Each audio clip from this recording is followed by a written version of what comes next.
Hello everyone, I'm Tim Kaine, Chairman of the Democratic National Committee. America is facing a devastating economic challenge, and it seems like the news gets worse every day. America's unemployment rate has reached its 16-year high. Last year, America lost more than 2.6 million jobs. More than 1 million people lost their jobs just in the last 2 months, and our economy shrank by 4% from October through the end of the year, the largest decline in the economy that we've seen in a quarter century. Finding a solution to this economic crisis is on the mind of every American, and it is President Obama's top priority. The President and members of Congress have passed a stimulus plan that will help jumpstart the economy and accomplish critical objectives to get our economy growing again. It's already been passed by the House of Representatives, and the Senate is preparing to vote on it very soon. The final bill in the Senate is likely going to be adjusted and strengthened, and it will help get the economy back on track. But it's not enough for an economic recovery plan just to be debated in the halls of Congress. It has to be understood by Americans how this plan will directly benefit them and their communities. It's up to each of us to make sure that our friends and neighbors know that help is on the way and to share the basic facts about this plan.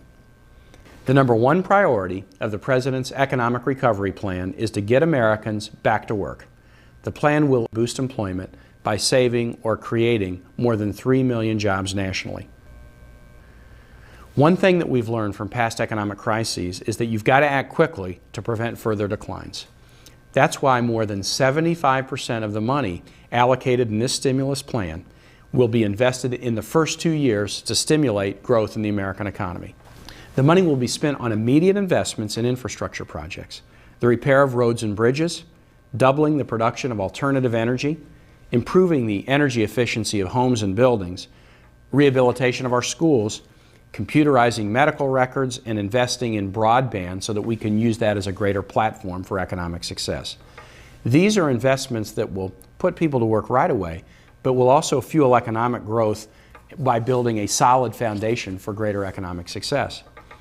The details of the recovery plan will be accessible as soon as the Senate acts so that every American can track exactly how the money is being used, where it's being used, and is it having the effect it needs. All you'll have to do is click on the website www.recovery.gov to find out how this money is being used. And this is in accord with President Obama's pledge to make his administration and this particular plan as transparent and accountable as it can be. As with any bold plan of this size, there are a lot of questions about how the plan will work and how it's going to affect individual Americans and their families. Many of you, in fact 30,000 of you, submitted questions, and I'm going to try to answer a representative sample so that you can have information about this plan to share with your friends and neighbors. All right, let me read the first question, and this one is from Eric in Noblesville, Indiana. Eric writes, "It appears as though a significant amount of money is designated toward infrastructure that could take years to have an economic effect. Will it have an effect now? Why not make infrastructure a different discussion in a different bill?" Well, Eric, the President and experts believe that we need a balanced approach to get the American economy moving again. We need to put money directly into the economy, which we can do through some of the federal spending and tax cuts for families and small businesses. But we also have to invest in long-term economic growth by improving our infrastructure, including investments in renewable energy, education, and an improved healthcare system. This balance between immediate action and then building the platform for long-term economic growth will get our economy moving. We've got to do both. In Indiana, just to give you an example, the President's plan will create or save more than 79,000 jobs over the next 2 years. The plan provides funding to modernize 176 schools. These kinds of investment means jobs right away for workers in places like Noblesville and schools that will become equipped with the labs, classrooms, technology, and libraries that are needed for success in the 21st century. Here's a question from Medina in Jersey City, New Jersey. "I want to believe that this bill will help jumpstart the economy. Do you have a plan for handling the unprecedented deficits engendered by this bill on top of the Wall Street bailout that's already been passed? What kinds of structures will be in place to monitor money being apportioned by this bill?" Well, we know that we have to act now, because if we don't, things are going to get much worse. All economists on all sides of the spectrum agree with that. We're facing the worst financial crisis in this country and in the world since the Great Depression. We've lost 2.6 million jobs this year, And if we don't act quickly to pass this stimulus package and get the economy growing again, unemployment could easily exceed 10% as a national average and be much worse in many communities, with millions more people losing their jobs and struggling to take care of their families and make ends meet. So we have to act now. But we also have to act responsibly. We can't afford to waste money. We've got to target what we do. Okay, now I have a question from Ruth in Oakland, California. And her question is, I support the idea of infrastructure spending as a spur to the economy. However, I'm concerned that the projects be distributed fairly into those parts of the country where unemployment is the most severe. How do we plan to ensure that the money in this plan will go to employ the unemployed in states where the need is most dire? Well, under the President's Recovery Plan, an independent analysis will determine where the monies are spent, and we will spend them based on need, not politics. That's going to determine how the money is allocated. In the near term, it's also important, Ruth, that the plan provides unemployment insurance enhancements to people who've lost their job and are desperately in need of help. It also provides health care for people who have lost their job to make sure that they don't fall through the cracks and lose health care coverage for their families. In real terms, the President's plan will provide an additional $100 per month in unemployment insurance benefits to almost 2.4 million Californians. And we will also provide an additional extension of current unemployment benefits to 506,000 laid-off workers in California. That's the right thing to do for families, and it's the smart thing to do for the economy. Okay, the next question is from Mark in Hyattsville, Maryland. Mark writes, your plan includes hundreds of billions in tax cuts as stimulus.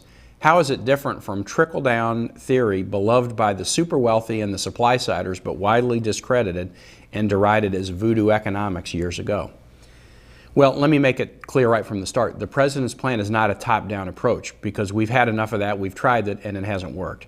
So, as an example, Mark, the tax cuts are a $1,000 tax break to 95% of working families. These are not tax cuts for the biggest businesses or the wealthiest individuals. It's working families and investments to create or save more than 3 million jobs through investments in rebuilding our schools, roads, and bridges.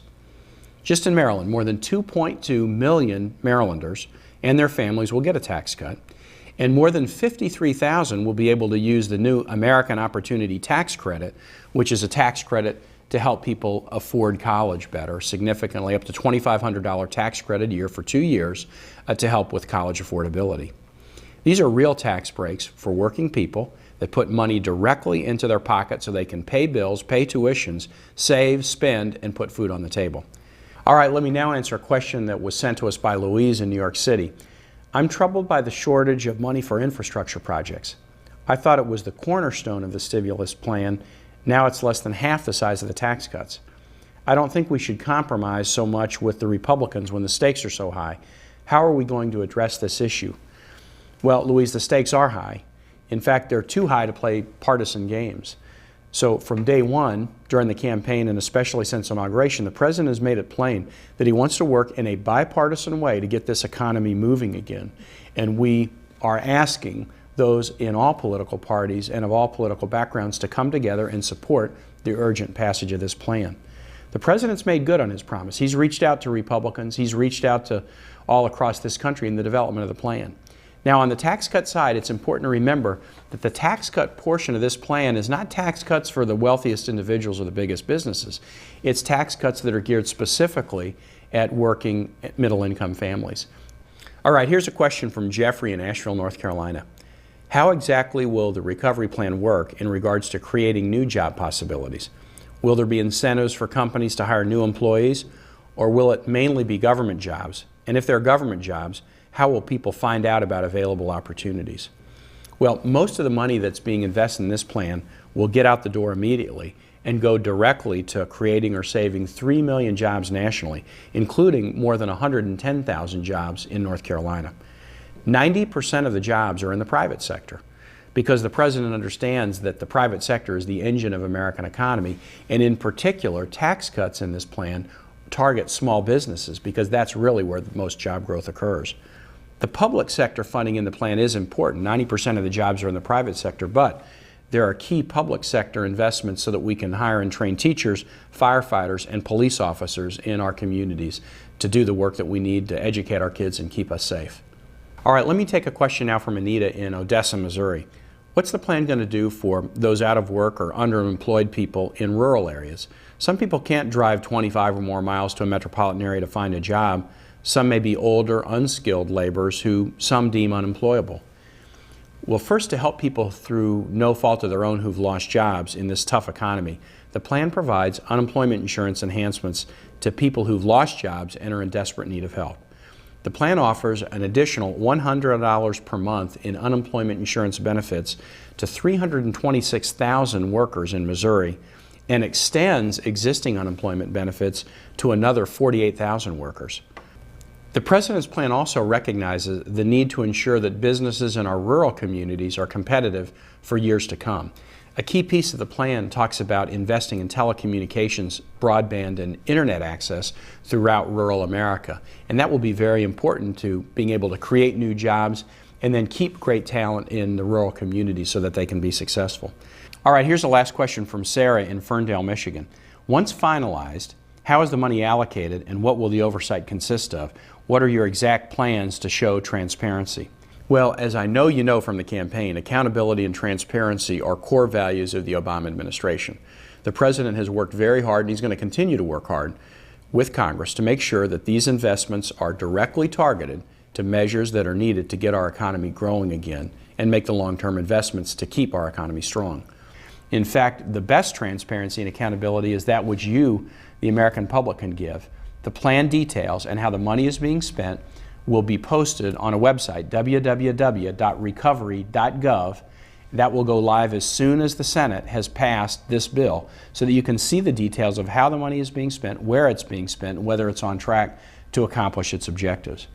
This is also a first step. The President has also directed his administration team to start scouring the federal budget to find examples of wasteful or unnecessary programs so that we can start to rein in base budget spending.